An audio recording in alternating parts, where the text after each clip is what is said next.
No answer.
These look like bills.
no answer.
You're playing a game, driving me insane.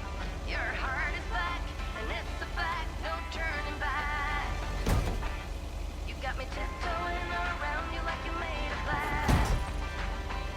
Got an invisible fence letting everyone know not to trespass. But you're bound to break down, bound to lose, bound to get knocked right out of your boots when I use my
That's my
I didn't bring the package.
Mr. Mackey, I've got this movie box for you. Leave it on the porch of the cabin, could ya?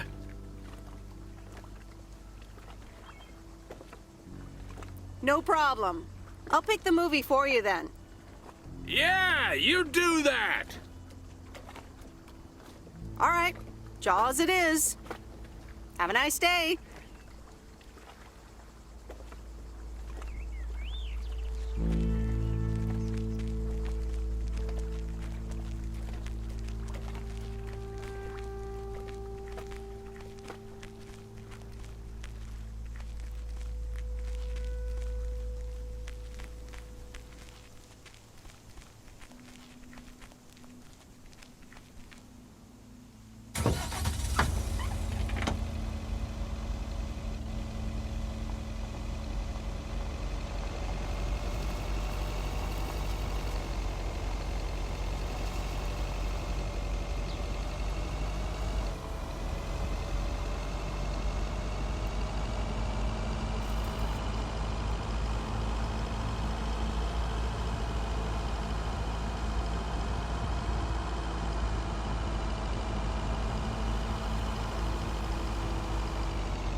Oh, hello.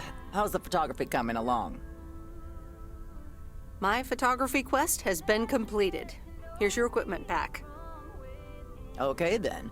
Let me see if I can manage to develop them. Come back tomorrow for the results. Thank you. See you tomorrow.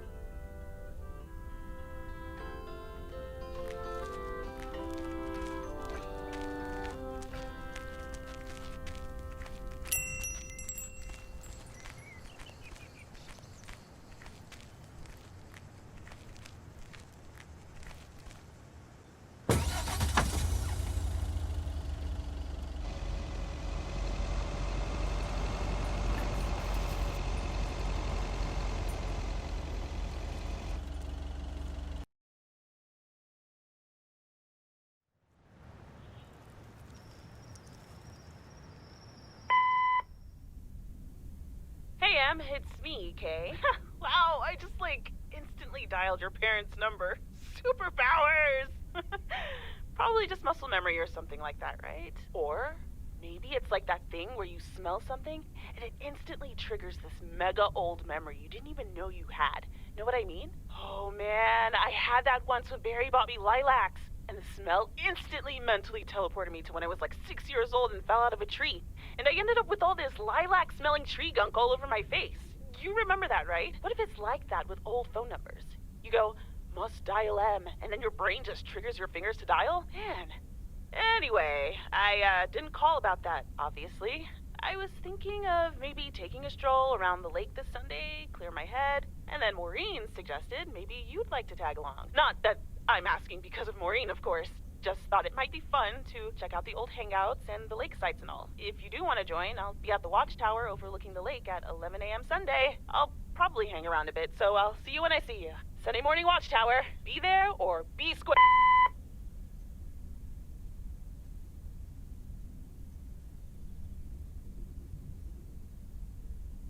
The Countess and the Carpenter. Chapter 3. "Come in," were the most regretted words Cecilia had uttered in a long time. They were instantly followed up by, "Get out!" when she saw the surprised face of the carpenter's apprentice, instead of her niece, Anna. Apparently, her hosts wasted no time in addressing the problem of a malfunctioning bathroom faucet.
Hey, Em! Up here! Hiya! Should I just come up? Come on up! You just have to watch your step on the third ledge. Should be good.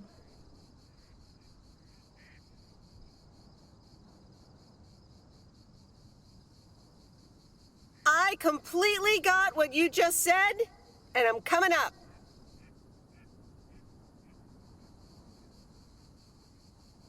Phew. I'm up. In one piece. It's all good. Call off the dogs. Ugh. So glad you made it. Isn't it nice up here?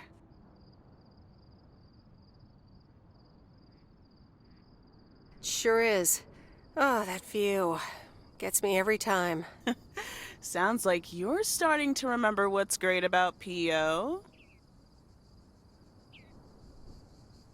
Those times we took some pie up from the diner after school and sat here talking about whatever we felt like. Oh, yeah. How about that afternoon I snuck in some beers from Uncle Stan? And they were really disgusting, and you puked all over the rail. In fact, wasn't it kind of where you're standing right now?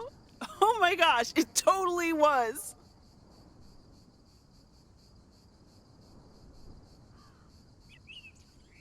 Hold up.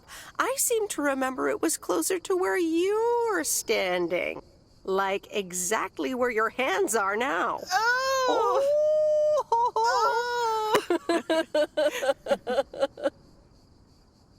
I'm glad you're back. I kind of missed having you around. I feel the same way. So, what's life been like for you since you left? Positives? Negatives? You know, I went to university, got a job.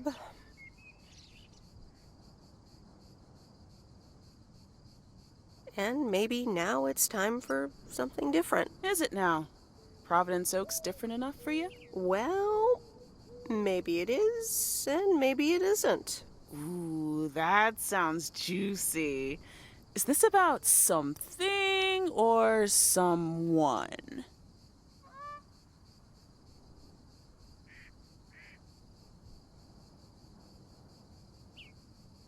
That's for me to know and me to find out. Ooh, there she goes with the crazy eyes. M still stands for mind your own beeswax, I see. All right. I'm backing off.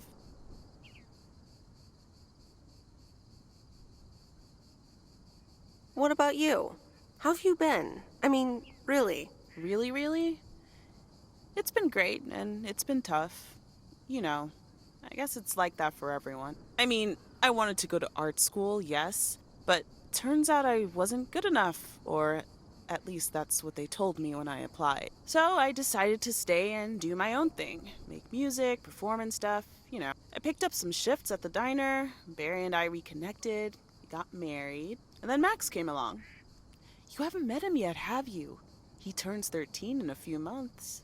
Time flies. Anyway, having Max gave things a different rhythm, but I still continued with my music. Even managed to get a bit of a buzz going in Portland. Lined up a few interesting gigs. Tough to balance, but fun. That sounds exciting. Yeah, just like that, Uncle Stan got sick. Hit him and Aunt Mo like a ton of bricks. It was crushing. There I was, just about to get somewhere with my music, but I just couldn't let them down, so I stayed. Helped out nursing Uncle Stan, picked up his shifts at the diner. I can't imagine what it must have been like to make that choice. I see where you're going, but honestly, I count myself lucky in a way. It gave me time to assess. Sounds like you really stepped up. Well, in hindsight, it was a lot. In the moment, though, you don't stop to think. You just do it. Where was Barry in all this? Barry was actually really great. We divided tasks back at the house, and he took care of Uncle Stan when he could.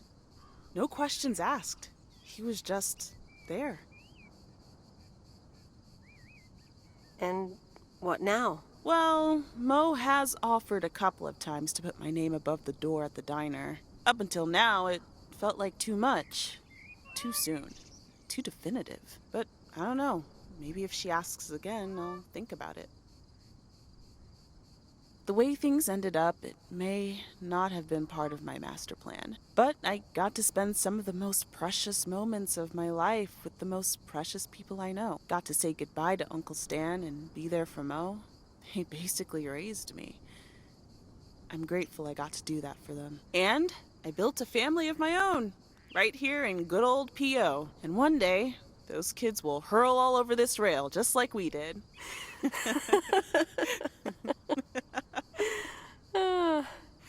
So yeah, it's been tough. But looking back, I wouldn't trade any of it for the world.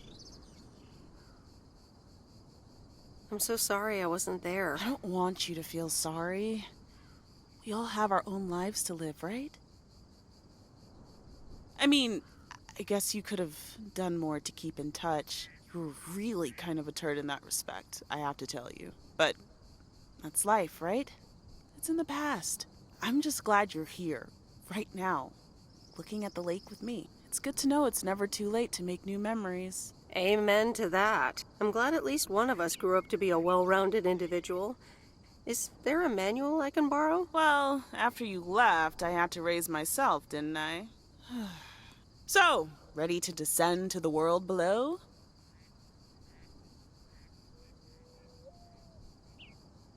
Yeah, seems like it's time. Come on, then.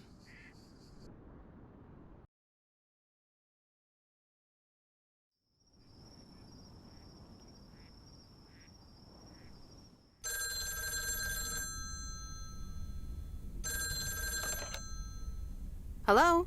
You're speaking to Monster Deal Central. How may I help you? Hey, Steve. You're in a good mood? Meredith, please tell me to calm down. We are so close to a deal. Added 87 in shops all across America. Monster Deal. Oh, wow, that is so awesome. Tell me more. Okay. I met up with this big retailer, right? They read the pitch. They loved it. And they want to buy 150,000 copies of Added 87. 150,000. Multiply that by like $35. What? That's millions of dollars of revenue. Millions. And it's just the start. Listen, I've got the contract right here. I'm sending over a copy. You should have it tomorrow. Could you please check it? I really hope I can depend on you this time. I want your blessings before I sign on the dotted line, okay? Gotcha, Steve. Don't worry about it. Awesome. I'll be in touch again Tuesday evening. I'm so excited, and I just can't hide it.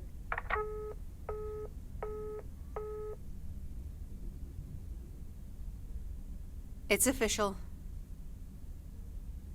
I love horror movies. A Nightmare on Elm Street is radical. It was amazing! Thank you for watching with me, Miss W. You weren't scared at all? Nope, told you. Man, I wish my parents would let me watch these movies. I can't wait until I move out. Move out? Aren't you 15 years old or something? Almost 16, and yeah, don't get me wrong, I love tinkering and I love working in my father's shop, but it's just so boring sometimes. I want to see more of the world. I want to meet more people. I'm sure you've noticed, but there's not many teenagers here in Providence Oaks, and I'm homeschooled, so I don't have many friends to hang out with either. But what do you want to do after school then? I don't know. My parents want me to work in Dad's shop, but I don't think I want that. And you left when you were younger, so I figured maybe you had some advice for me? Oh, well, maybe. I think maybe once you're done with school, you can start traveling. Go out and see the world, like you said you wanted. Meet new people, do new things. Be a free spirit. I think that could be cool too. But I'd have to get my license first. And a car. But I guess I can save up money while I'm working for my dad anyway. And I've always wanted to see the Smithsonian Museum. Or Sequoia National Park in Cali. See? Plenty of stuff just waiting out there for you to come and visit. You have 2 years left of high school, more than enough time to get your license and save up for a car. You're right, Meredith. Thank you. Also for talking to me and stuff. You're very welcome, Lori. I had a lot of fun tonight. Me too. I should get home soon. Later, Meredith. Later.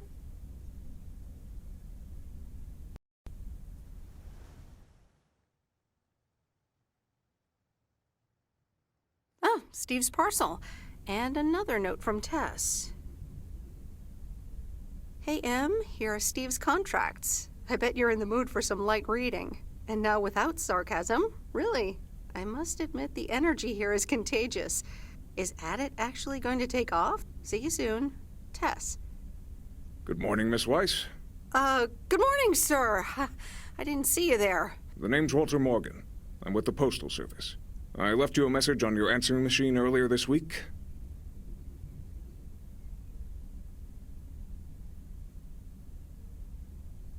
Ah, yes, I remember. Miss Weiss, if you could follow me into the office. I'd like to ask you a few questions.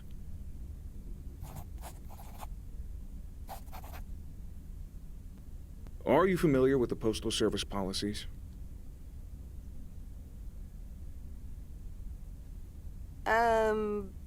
Yes, well, the gist of it. Can you remember the segment from Chapter 11, Section 3, first paragraph? Ah, yes, Chapter 11. Riveting stuff. It says in Chapter 11, Section 3, first paragraph, and I'll paraphrase, it is forbidden to use Postal Service property for personal gain. Oh, okay, sounds reasonable. Miss Weiss, I'm aware that you've only just begun working here, but I trust that you do not take the responsibilities of a postal worker lightly.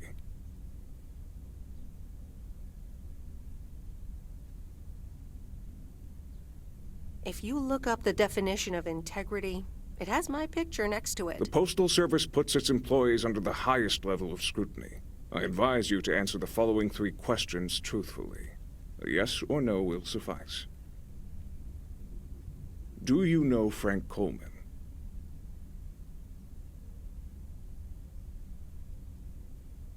Nope. Frank Coleman told me he personally gave you a job introduction, and that you see and talk to him almost every other day. Oh, wait. Yes, Frank, of course. Have you ever given him envelopes or received envelopes from him that weren't postmarked? Yes. Are you aware that Frank Coleman wagers bets on baseball games? No. That will be all. Thank you for your cooperation. What's going to happen to Frank? I'm sorry, we can't discuss personnel matters. Good luck with the mail today, Miss Weiss.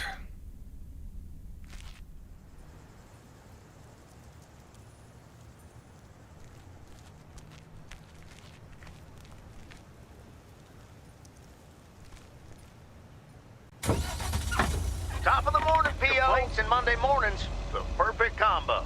P.O. positive or pet peeve? Take it away, Bert. Morning, JR. I'm afraid it's a pet peeve for me again.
Hi there, Meredith.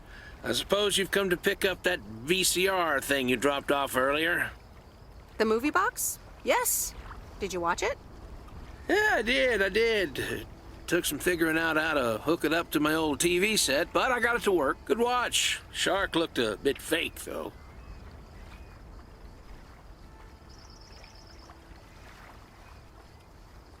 Glad you liked it. Not my cup of tea, to be honest. So anyway, Angie over at the Flick Shack hopes this entices you to visit. Yeah, I thought so. Maybe I'll drop in one day. Well, you gotta get back to work. Here's the package. Thanks. See you around.